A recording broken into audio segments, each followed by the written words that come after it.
मकबूल होगी। बेशक। मजाजुल हक साहब, मेरा सवाल आपसे है, आखिरी दिनों में लोग कसरत से शॉपिंग करते हैं और शॉपिंग का वक्त भी शुरू हो चुका है, ऐसे में उनको आप क्या पैगाम देना चाहेंगे और ये आखिरी अशरा कितना इम्पोर्टेंट है? अल्हम्दुलिल्लाह रब्बिल आलमीन वस्सलातु वस्सलामु अला रसूलिल करीम व अला आलिहि व सहबिहि अजमईन अम्मा बाद। औज़ु बिल्लाहि मिनश रजीम, बिस्मिल्लाहिर रहमानिर रहीम। ये आखिरी अशरा तो ये देखें आप कि ऐसी नेमतों का मामला है कि जो हमारे हाथ से छूटी चली जा रही है। जैसे रेता आदमी के हाथ में होता है और वो उसे छोड़ने लगे मुट्ठी से, तो बिल्कुल आखिर चल रहा है।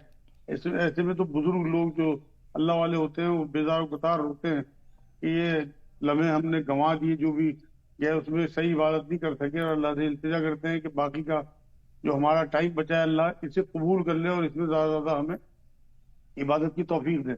असल में तो ये महीना और ये खास तौर से ये अशरा और इसमें जो एक रात है जिसका जिक्र बार बार किया जाता है, लैलतुल क़द्र, उसमें कुरान नाजिल हुआ। तो असल में तो हमें खुशियां मनानी चाहिए कि अल्लाह ने कुरान उतारा इस रात में, और कुरान ने भी ये बात कही है, खुशियां मनाओ कि अल्लाह ने कुरान नाजिल किया। असल में रमजान में कुरान उतरने की बात सूरह बकरा आयत 185 में अल्लाह करते हैं। जी। तो असल में तो हमें जश्न मनाना चाहिए। नबी ने ये बात फरमाई कि खुशी मनाओ, अल्लाह की रस्सी है कुरान, और जिसका एक सिरा अल्लाह के हाथ में और एक सिरा तुम्हारे हाथ में। तो हमें मेन तो कुरान का महीना समझ के हमें एक हिसाब से ईद जो है वो कुरान की, हम असल चीज तो भूल गए। कुरान को हमने सिर्फ तिलावत तक महदूद कर दिया, तर्जुमा और उसमें वो तदर नहीं होते। तो हमें खुशी मनानी चाहिए कि अल्लाह ने हमें जिंदगी गुजारने का तरीका दिया, और कलाम है अल्लाह का। कलाम सिफत होती है, किसी इंसान की कोई सिफत हो, ऐसे ही अल्लाह की सिफत है कलाम, उसकी बिल्कुल वैसी। नबी ने फरमाया जैसे तमाम मखलूक पे अल्लाह को फौकियत हासिल है, ऐसे ही तमाम किताबों पे कुरान को फौकियत हासिल है। तो इस आखिरी अशरे में मैं अपने नाज़रीन से ये रिक्वेस्ट करूंगा कि तय करें कि हमने कुरान से ऐसे चिपट जाना है, ऐसे चिपट जाना है कि इंशाल्लाह रमजान के बाद भी हम इसे छोड़ेंगे। सिर्फ तिलावत पे नहीं रहना। चाहे आप आज ये तय करें कि मैंने 1-2 रुकू रोज पढ़ने हैं, लेकिन मैं तर्जुमे के पढ़ने हैं। देखो कुरान में अल्लाह रब्बुल इज्जत ने बार बार सूरह कमर में ये बात कही है, वलक़द यस्सरनल कुरान लिज़्ज़िक्रि फ़हल मिन मुद्दकिर। एक जगह नहीं, 4-5 दफा एक ही आयत में सूरह कमर में कही।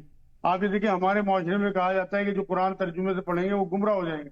अब जो जिन्नात हैं वो नबी अकरम सल्लल्लाहु अलैहि वसल्लम को नमाज पढ़ते हुए सुन रहे हैं, गुजरते हुए, और कुरान पढ़ते हुए सुनते हैं, तो वो तो ईमान में आ गए, मुसलमान हो गए। ऐसे ही आप देखिए ईसाइयों का वफद नबी अकरम सल्लल्लाहु अलैहि वसल्लम से कुरान सुनता है तो ईमान में आ जाता है। ऐसे ही हजरत उमर रज़ियल्लाहु ताला अन्हु जो कत्ल करने निकले हैं माज़अल्लाह रसूल अकरम सल्लल्लाहु अलैहि वसल्लम को, वो कुरान सुनते हैं काबे के पास, तो वो ईमान में आ जाते हैं।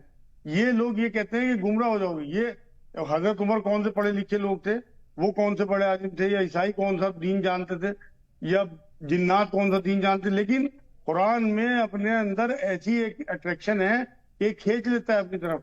आप कुरान को तर्जुमे से पढ़ें, ऐसा हो नहीं सकता कि अल्लाह आपकी हेल्प ना करे। ऐसी चीजें उतरती हैं, आप यकीन करें, मेरी इतनी उम्र हो गई, मैं जब भी कुरान लेके बैठता हूँ कोई ना कोई नई चीज अल्हम्दुलिल्लाह मिल जाती है। तो इस अशरे में ये तय करें कि इंशाअल्लाह आने वाले रमजान से पहले पहले हमने कुरान से इस तरह चिमट जाना है कि जैसे कुरान से हमारी बहुत ज्यादा बहुत दुरुस्त आपने फरमाया यहाँ। बहरहाल बहुत बहुत शुक्रिया आप लोगों का हमारे साथ जुड़ने के लिए, बातचीत करने के लिए, और यहाँ रुकेंगे एक छोटे से ब्रेक के लिए।